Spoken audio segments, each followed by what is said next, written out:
What does being aromantic mean to you? For me, being aromantic means being able to acknowledge that the way I relate to the concepts of love and attraction and attachment to other people and how my relationships with other people work and factor into my lives, the way other people are important in my lives, it's different for me than it is for other people. And I get to acknowledge that and be okay with it and find a kind of freedom in it. How did you discover or accept your aromantic identity? It wasn't as easy as when I realized I was demisexual. That was very much the I heard the word, read the definition, light bulb moment, it was mine.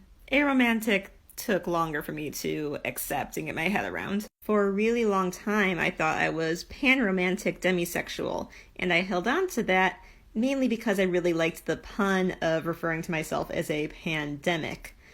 And then I actually lived through a pandemic, and suddenly it wasn't funny anymore, and that opened me up to thinking about it. Weird as that might sound, it really is how it was for me.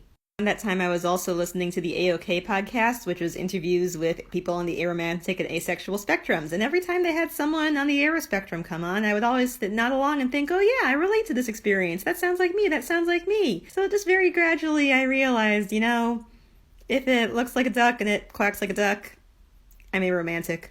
How has being aro changed your perspective on the future/the world? It's really given me a sense of freedom. There are all these timelines and milestones in our society, like you need to be dating at this point in your life, and engaged at this point in your life, and married at this point in your life, and no, you really don't. It's fine to just do it if you want to do it, when you want to do it, with the right person if you find them. Like, there's no rush. And I really like knowing that there's no rush. The relationships I make will be what they are, the best thing they need to be for me and that specific person I'm in that relationship with. And that's the only requirement if it's right for us. What is your favorite thing about being aromantic? Having the brain space to think about my million other interests that I have besides romance. What would you like to see for aro representation?